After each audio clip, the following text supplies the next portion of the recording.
Hello, new Memory Game Pod listener. This is a quick message from me, Nath, in the future, just to say that before this episode, we recorded several others which we've decided not to release for now, due to poor sound quality and because we were still finding our way with the format. So, you will hear us mention previous episodes occasionally, and we eventually come to refer to them as the pre-season, but having not heard them really won't impact your enjoyment of our questions and answers. Welcome to the Memory Game, a podcast where I, Nathan Tuffin, and I, Rob Beer, exchange voice notes as we carry out the important work of recording an emotional history of video games. For the betterment of future generations. This week, Nath asks an elaborate question about playing chess with death. Here, Pod Pal!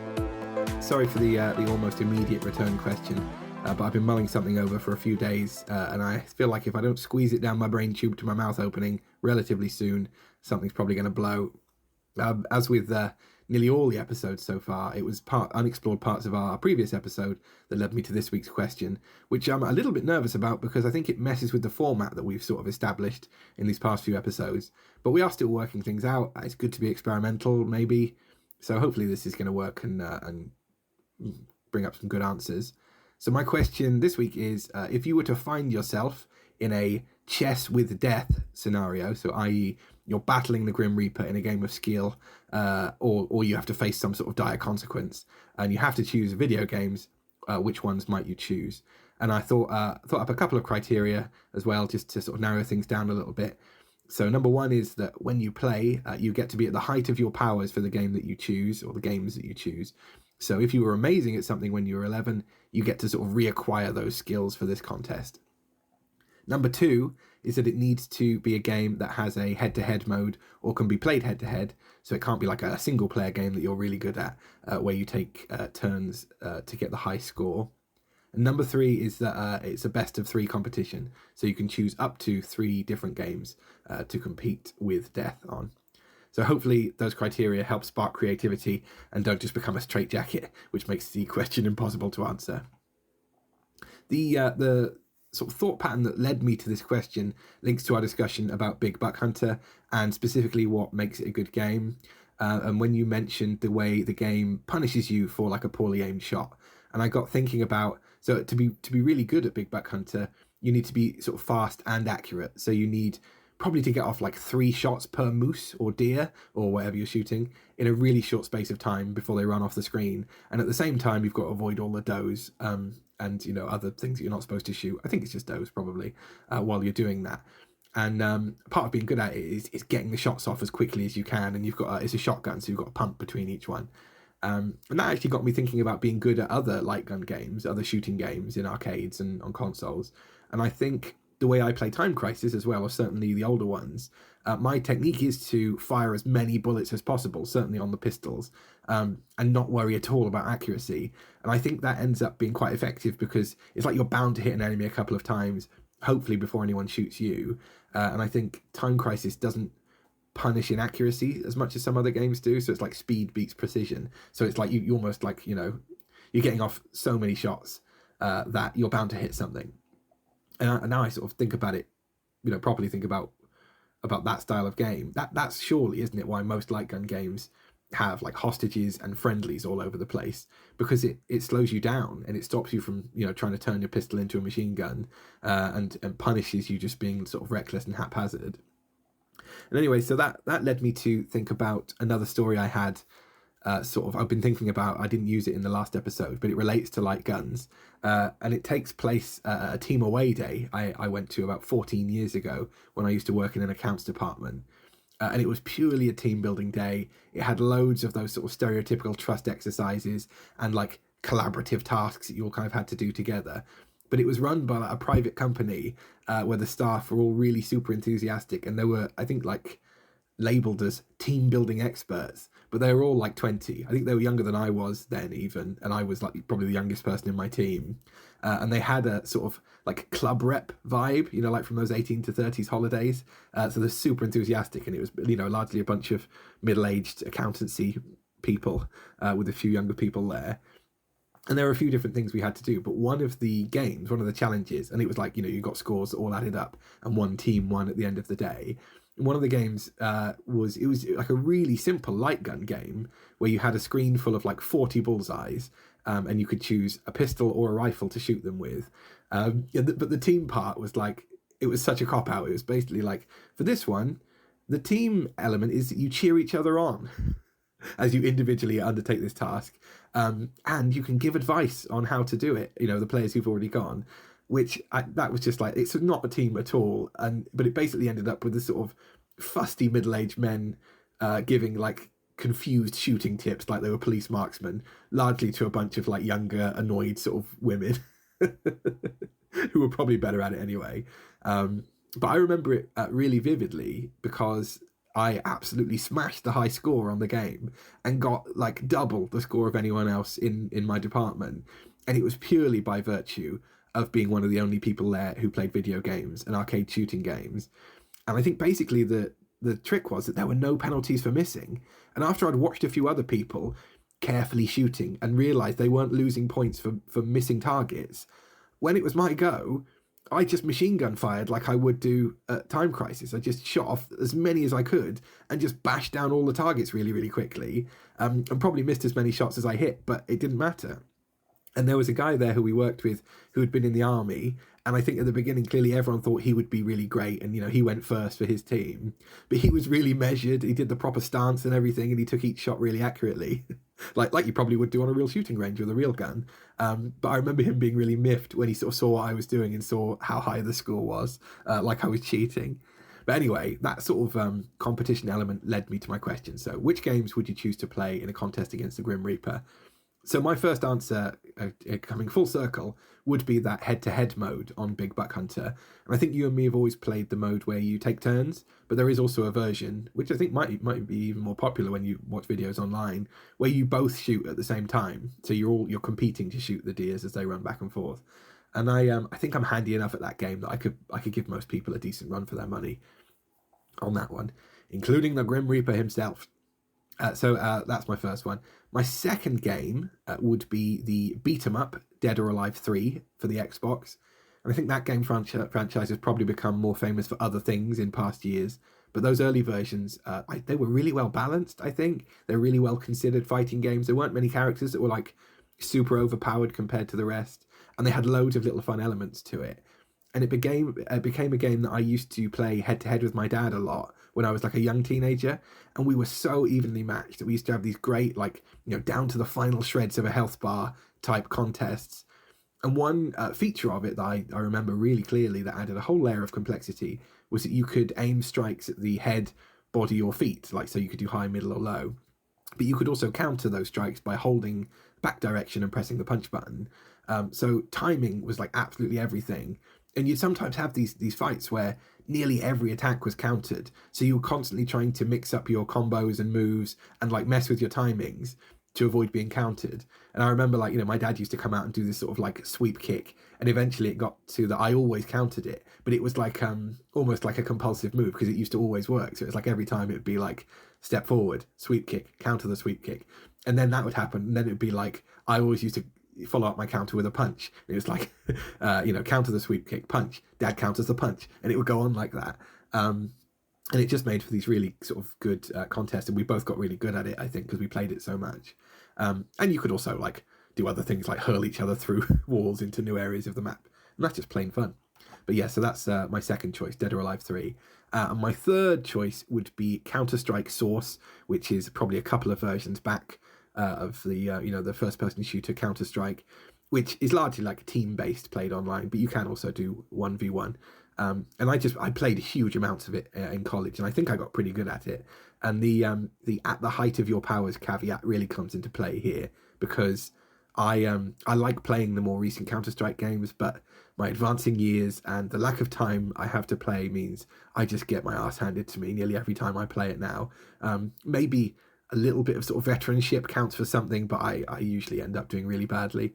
And one beautiful thing about Counter-Strike is, like, if you play enough, you can develop a sort of sixth sense, like a kind of like battlefield awareness of where players might be on the map and like the best ways to approach particular areas, or which like routes you can get to quickest, or shortcuts you might take to get to a particular part of the map, and then like use that location to your advantage, you know, so somewhere maybe you can only be attacked from one direction. And you could develop all that, and there aren't loads of maps on those games, so you know, if you've got a couple that you're really good at, you can become really good in a short space of time, I think. Yeah, and in college I used to play it loads, and I also developed that kind of twitchy fast reaction style, which I'm sure is what the young folk are using to beat me now when I play. But that, you know, if someone comes around a corner, your wrist snaps up and you can headshot them before they even know you're there. So those are my choices anyway. I'd love to know which games you choose and from what stages in your life, if there are any more recent, or if it's ones that you would have played more, you know, when we had more time, didn't have families and jobs and everything stealing all our sweet game time. Yeah, so I'd love to hear the answer. And also, it did strike me, I thought, like, if I was asking you this question about board games, I bet you'd have some really good answers. And also, just the Grim Reaper wouldn't have a chance, would he? You'd absolutely bash him to bits. This was for Rob, by the way. Hearing back.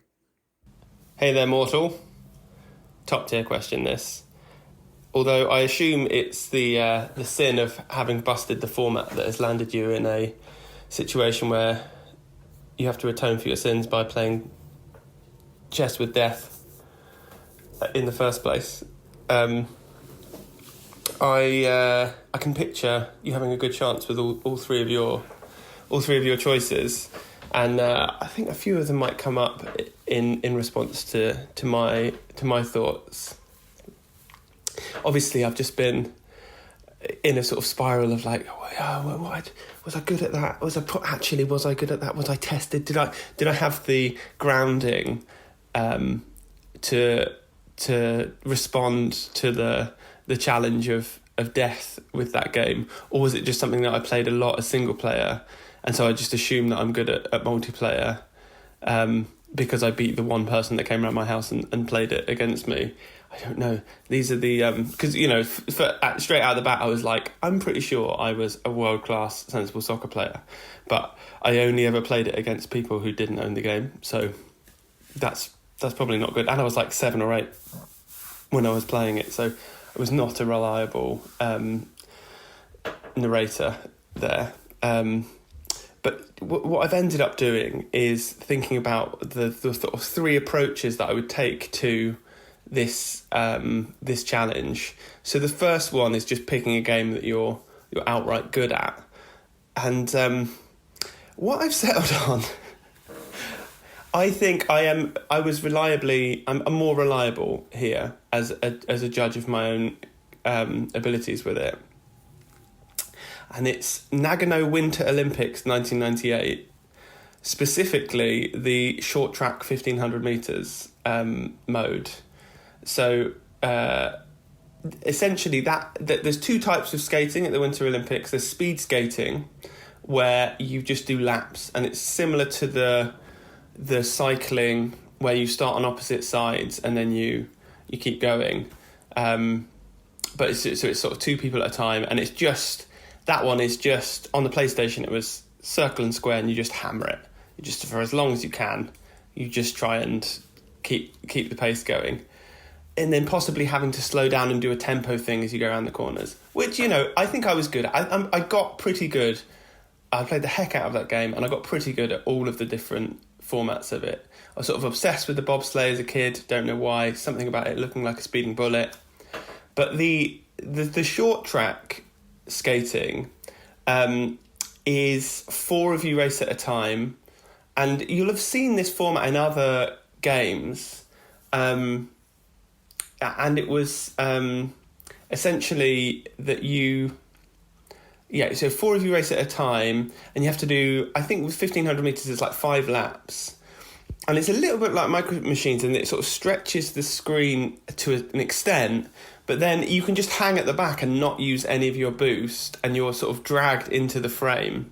And so you have a sort of stamina bar that you're using, and it all comes down to picking your sort of line and the moment at which you're going to start using your sprint to sort of rip past people in the final lap, which is one of the most exhilarating little slices of racing that you can get. It's sort of guaranteed to be a tussle no matter who is involved, no matter how good the skaters. It makes it really a compelling thing to watch. And also, I just think, even if I'm not as good as it as I remember, I've got an outside chance there, just with the chaos and the sort of fray of it. Also, to double check which one it was, I watched a quick video of it, and I remembered that just before it starts the race, it says, "You will be number one in the world," which makes me think I've got a good chance. It's telling me that I've got a chance to be number one in the world at it. So that was my first. Yeah, just pick something that you're outright good at. My second thought was, okay, let's be smart about this. What can I do that's sort of pushing at the boundaries of the rules of being a game, but one that sort of tilts to my advantage? And so I was thinking about Point Blank. Obviously, I'd been thinking about that a bunch because we've been talking about arcade games. It was the one that I owned at home on the console.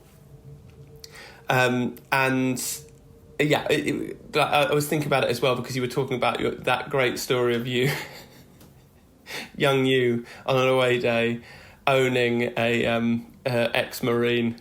That's, in my head, it was like Jean-Claude Van Damme, and he was beaten by your machine gun technique. I'm assuming as well, when you're talking about that, you're talking about the what you do is you hold your hand at a sort of right angle so that your finger is passing through in a straight line through the trigger, and then you sort of rattle your finger like you're dinging a bell. That's the way, with Point Blank, that's the way that you do the challenges where you have to sort of shoot the car with 100 bullets or whatever.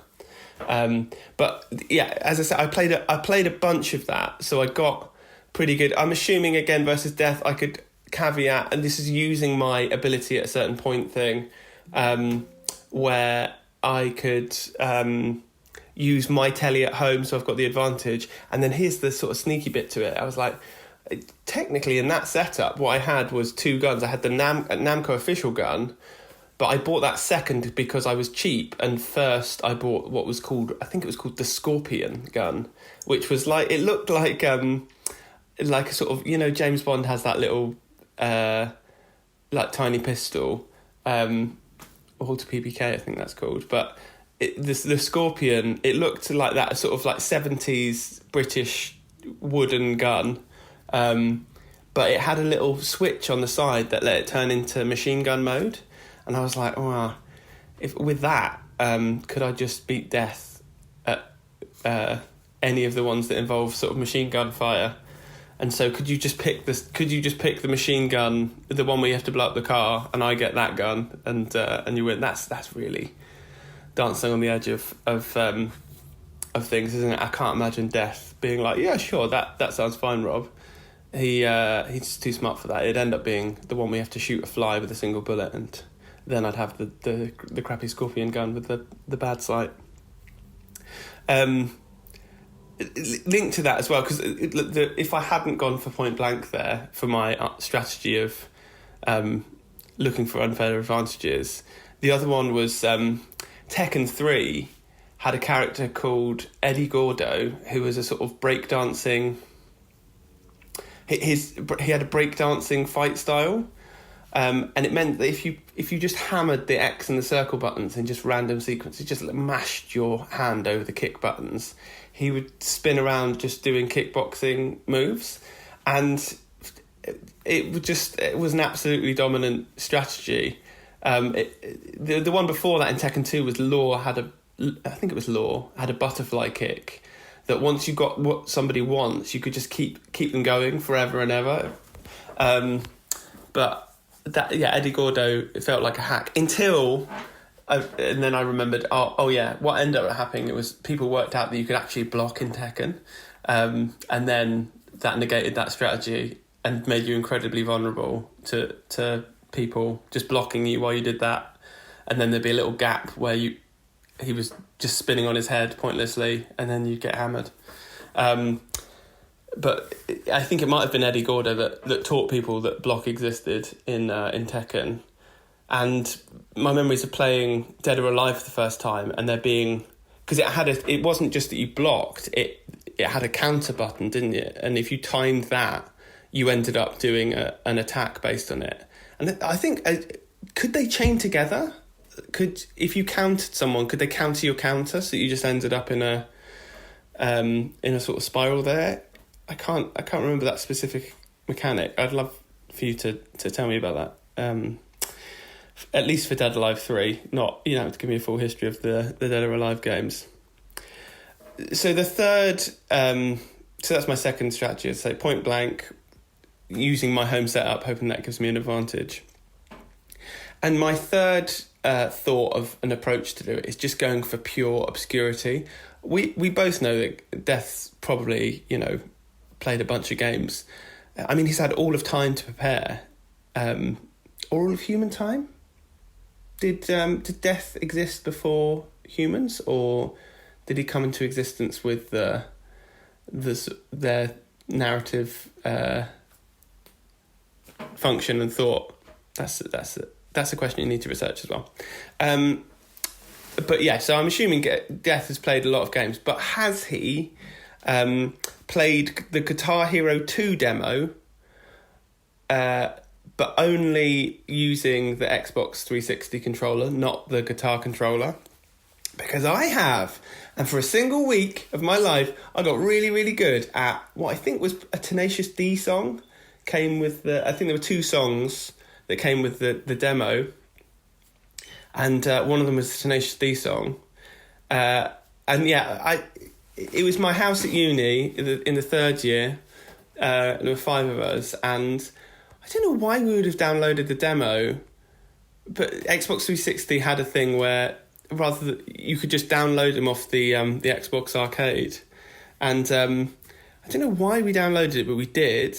And obviously we didn't have the guitar, so you had to do the rhythm game of Guitar Hero, but just using the Xbox 360 remote, which was mostly using the triggers from memory, because the guitar had 6 strings, so it was using all 4 triggers and then possibly just A and B, whatever that is on an Xbox. And having to sort of... I think you could only do it on normal. It was like easy, normal and hard. And I think by the end of that week, I'd managed to nail playing that on normal. And so you can do that with guitar, you can do it as sort of duet, or you can do it as competitive, so you're both playing the same thing. And I reckon I could beat old Bonehands at that, particularly if you plucked me out at the end of that week.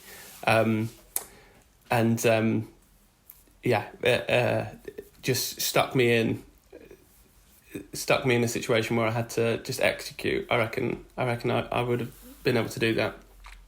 What happened at the end of that week is that we got a guitar. I don't know if, and the full game, I think. And so when you had the full game and you could suddenly like play chords properly, holding on to the skill of being able to fumble through one of the easier settings on an Xbox controller, it evaporated. But for that brief moment, I was king of the house, king of the universe. So yeah, that was probably my those 3 approaches: being good at something, trying to fudge the rules and get an advantage, and plucking something out of pure obscurity.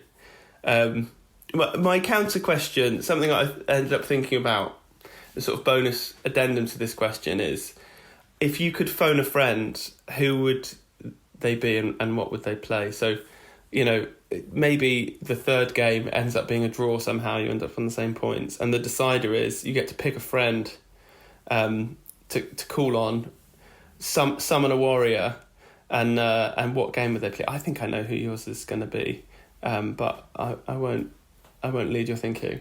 But my again, thinking about plucking from obscurity, but also being outright good at a game, I'd pick my oldest friend, Simon Dawkins, and a Xbox game, original Xbox game called Mashed, which was essentially, it was Micro Machines. It was top down, and it had that multiplayer mechanic where if you managed to drive off the edge of the screen, the screen would move with whoever was in the lead, and if you were behind, you would get bumped off the back of the screen, and then you would lose a life, and it was whoever was left at the end.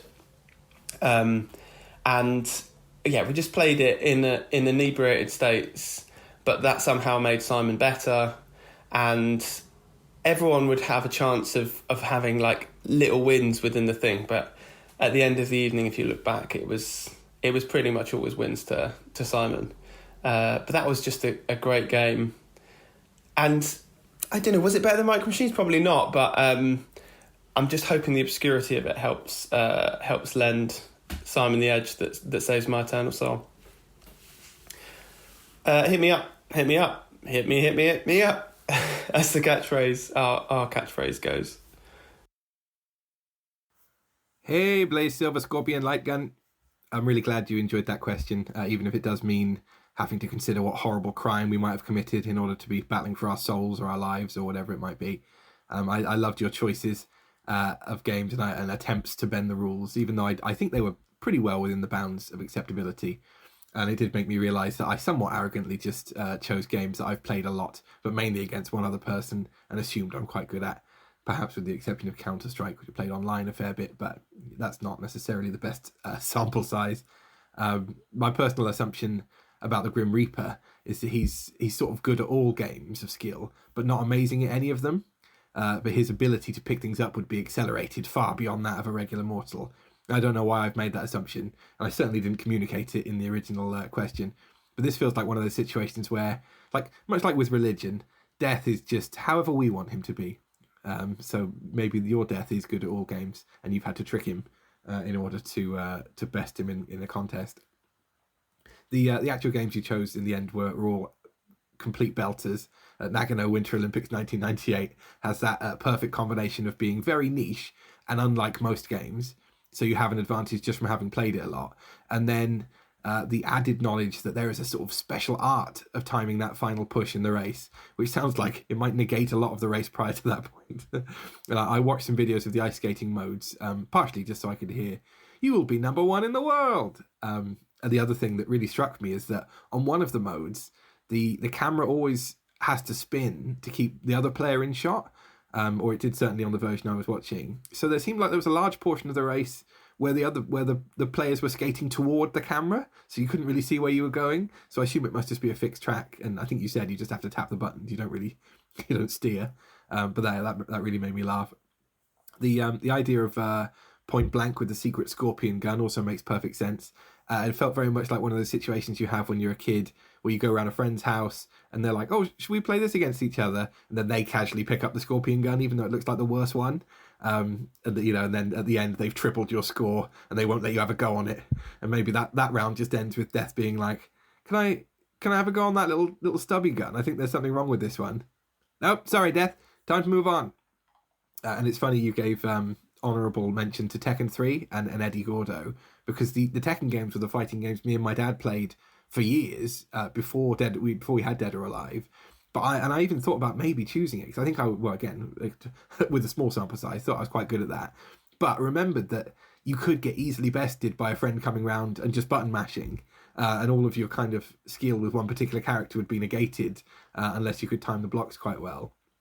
And it also was quite funny. I watched a couple of videos of Eddie Gordo's in all of the games now. But I watched a couple because this week my daughter's been... Well, she does that usual thing of basically just springs and leaps and cartwheels all over the house, as kids love to do.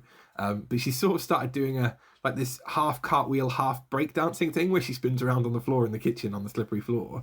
And I was like, "It looks like you're doing capoeira," which I'm pretty sure is the sort of dance fighting martial art that Eddie Gordo is supposed to be doing, or a version of in the Tekken games. Your final choice, though, that was the best one, I think, because it partly felt like a very familiar experience without me being able to place an actual similar one in my own memory. But I think there's something about getting really good at that one Tenacious D track on a demo, not using the equipment as it was intended, using just a pad, spending loads of time on it over a week and getting obsessed with it. That probably meant that at that time you were like one of 10 people in the world who'd mastered that track or just bothered to do it, which definitely means you'd beat Death, especially with his bony ancient fingers, which he mainly used just for pointing at gravestones. Also, it makes you wonder how that like demo worked, like how it was a good demo for a game when the whole appeal of the Guitar Hero games was the guitar, right? Or I feel like it was. So the demo doesn't have that. So it's like, well, just do it with the pad instead. So it's not really a good glimpse of the game. But then having said that, you and your housemates did all go and buy a guitar. So what do I know? Obviously it worked really well. So yeah, they were brilliant 3 games. On the bonus phone a friend question, I think you probably would have suspected this. My phone a friend would be my friend Justin, who I mentioned previously as having broken one of the high scores on a big buck hunter machine we played on in Australia. But if I had to narrow it down to one game that he could come and help me with, it would be on Counter-Strike, which he's just always been really excellent at, and is still very good at now, even though he's got like a young family and work harming his playtime like the rest of us. But he's just hardwired. He's got this really innate ability to pick it up and be good at it. And he got really into watching the big like professional tournament with the like world leading teams. So he probably knows all like the elite tricks and the way to kind of best the game in that way as well as having a good sort of game knowledge and twitchiness about him. But actually, now I sort of really think about it, I think Justin's probably better than me at all of the games that I've chose to play against Death. So maybe with the exception of Dead or Alive, but even then, I know he was pretty handy at beat 'em ups as well. So if it did turn out that Justin happened to be the Grim Reaper, I'd be absolutely stuffed. So you would hope he would tell me something like that. So onto my research notes, which there weren't loads of this week, unless I've missed some. So a Dead or Alive countering system, which you asked about. So it had a countering system from the very beginning. The very first Dead or Alive, which was released on arcade cabinets in 1996, and then on PS1 a couple of years later, had a countering system. And from what I can tell, it was the first ever beat 'em up to do so, or the first ever mainstream one to have a countering system. And that was part of the appeal. And then there are videos and stuff later on of further releases of Dead or Alive. There's been loads of them now. I think it's on 7 or 8, or maybe 6 or 7. Where when they do the big game release, the countering system is something they always show because players love that feature. So it's been a big part of all of the games. And to answer your question of can you counter a counter, I can't remember being able to do it. So I've watched a few videos and I've read the wiki. It looks like you can't counter a counter, but you can break the counter if you hit the hold button fast enough, or maybe the block button once you've been countered. So you can do like punch, counter, break the counter, and then you can do a counter punch, I suppose. So you do get these quite nice, quite satisfying streams of attacks. So on the other research point, has death existed since before humanity? So the idea of the Grim Reaper is thought to have started during the 14th century as a response to the Black Death, the plague. Though I guess he could have been knocking about since before then. But he just like waiting for billions of years until we showed up? Unless I suppose he could also be responsible for like plants and animals and amoebas and things like that. But it doesn't really feel like that's his vibe. And when I looked up the idea of playing chess against death, so that has roots all over the place. But one of the main ones was the Greek and Roman gods. They were pretty fond of making mortals have like contests against them. Probably not point blank at that time, but maybe like archery or something. And the idea sort of evolved from there. So yeah, that's the research. So in conclusion, I'm 97% confident that we'd win our contests against the Grim Reaper and go on to play another day. So that's that. Thank you, buddy. Lots of love. Speak to you soon.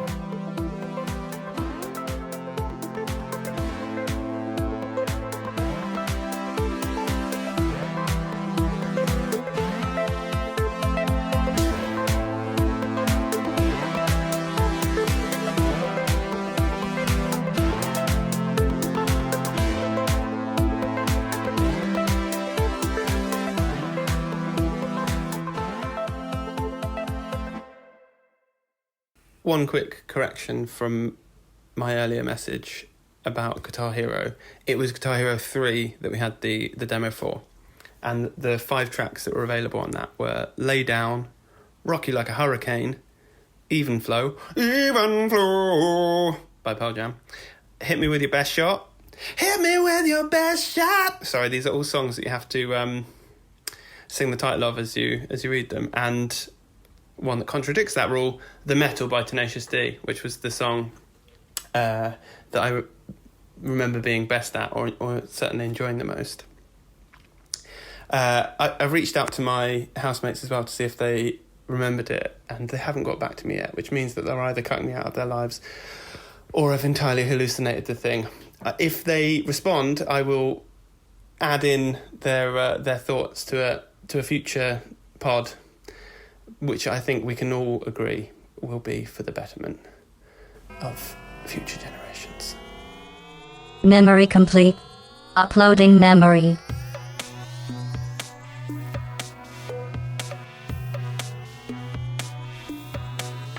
Thanks for listening to The Memory Game. If you would like to share a gaming memory with us, ask us a question or send us your thoughts, you can contact us at memorygamepod@gmail.com or on Instagram @memorygamepod.